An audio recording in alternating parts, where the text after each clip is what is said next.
હવે આપણે આગળનો ટોપિક છે, બરાબર. ટોપિકની અંદર તમને આપેલી છે પ્રવૃત્તિ આપેલી છે, બરાબર.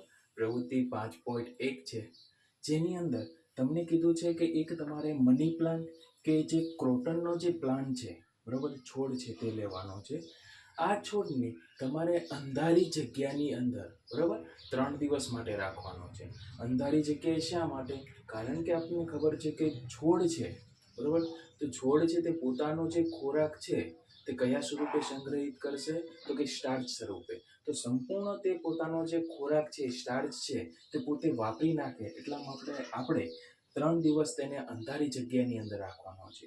પછી 3 દિવસ અંધારી જગ્યાએ રાખ્યા પછી આ છોડને 6 કલાક માટે, બરાબર, તમારે જે સૂર્યપ્રકાશની હાજરીની અંદર રાખવાનો છે.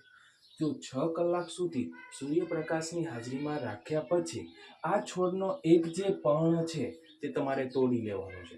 આ છોડનું પર્ણ છે તે તમને કેવું દેખાતું હશે? બરાબર, જો આ રીતનું કંઈક દેખાતું હશે. અડધો જે ભાગ છે, બરાબર, તે પીળા કલરનો તમને, અને અમુક જે ભાગ છે તે લીલો કલર છે, બરાબર, તેવો તમને દેખાતો હશે. એટલે મેં જો અહીં પર્ણની અંદર જ્યાં બ્લેક કલરનો જે ભાગ છે, બરાબર, તે અહીં તમને દેખાતો જે લીલો જે કલર છે તે દર્શાવેલો છે. હવે આ જે પર્ણ છે, તો પર્ણની ઉપર તમારે શું કરવાનું છે? તો કે કાગળ મૂકી અને તેને ક્રેચ કરી લેવાનું છે, બરાબર. તેને દોરી નાખવાનું છે. આવી રીતે દોરી નાખવાનું કે આ પર્ણની અંદર જે કાળો કાળો જે ભાગ છે, બરાબર, જે લીલો જે ભાગ છે તે આપણે અહીં રીતે દર્શાવેલો છે. કર્યા પછી, બરાબર, આ જે પર્ણ છે તેને તમારે ઉકળતા પાણીની અંદર, બરાબર, નાખવાનું છે. ઉકળતા પાણીની અંદર નાખ્યા પછી આ પર્ણને લઈ અને જે આલ્કોહોલ છે, તો આલ્કોહોલના બીકરની અંદર નાખવાનું છે.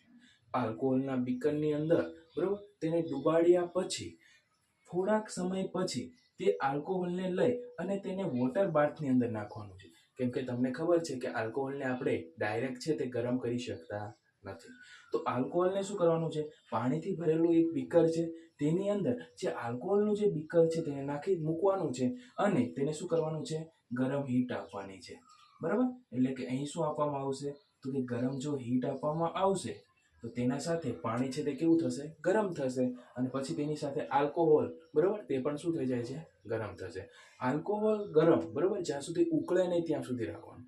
જો પાણીની અંદર, બરાબર, જો પર્ણ છે તે આલ્કોહોલની અંદર છે તો તેની અંદર રહેલો જે પણ ક્લોરોફિલ છે, બરાબર, જે લીલા કલરનો તમને જોવા મળે, તો આ જે ક્લોરોફિલ છે તે અહીં શું થશે? દૂર થશે.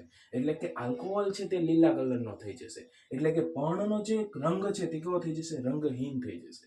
કારણ કે પર્ણની અંદર જે લીલો રંગ જોવા મળતો હતો તે કોઈ પણ પ્રકારનો રંગ અહીં જોવા મળશે નહીં. પર્ણ છે તે સફેદ કલરનું આખું જોવા મળશે તમને. થોડાક સમય પછી તમે રાખ્યા પછી, બરાબર, જ્યાં સુધી આલ્કોહોલ ઉકળે નહીં ત્યાં સુધી રાખવાનો. એટલે તેની અંદર રહેલો જેટલો પણ ક્લોરોફિલ હશે તે શું થઈ જશે? દૂર થઈ જશે. પર્ણ છે તે રંગહીન તમને જોવા મળશે. તેની ઉપર આયોડિનનું જે દ્રાવણ છે તેના ટીપા નાખવાના છે, અથવા તો આયોડિનનું જે પણ બીકર હોય તેની અંદર તમે ડુબાડી અને તેને કાઢી નાખશો તો તમને અહીં એક પર્ણની ઉપર પર્ણ છે, બરોબર, તે તમને બ્લેક કલરનો અમુક ભાગ છે તે તમને બ્લેક કલર અથવા તો તમને ભૂરો કલરનો જોવા મળે છે, બરાબર, કાળો અથવા તો ભૂરા કલરનો જે કલર જોવા મળે છે. તો અહીં અમુક ભાગ છે તે તમને બ્લેક કલરનો જોવા. કેવો ભાગ જોવા મળ્યો? તો કે તમે જે કાગળનો જે ટ્રેસ કર્યો હતો, બરોબર, જે તમે દોરી હતી ડિઝાઇન, તે ડિઝાઇનને અહીં રાખવાની છે. તો તમે જોશો કે જે ભાગ છે, બરોબર, તે લીલા કલરનો જે ભાગ જોવા મળતો હતો, બરોબર, તેવો જ ભાગ અહીં બ્લેક કલરના જે ભાગો છે તે જોવા મળે. તેના ઉપરથી તમે કહી શકો કે વનસ્પતિ છે, બરોબર, તેની અંદર ક્લોરોફિલની શું હોય છે? હાજરી જોવા મળે છે, બરોબર. તો વનસ્પતિની અંદર ક્લોરોફિલની હાજરી કેવી રીતે જોવા મળે છે તે અહીં આપણે જોયું કે વનસ્પતિની અંદર ક્લોરોફિલની હાજરી હોય છે.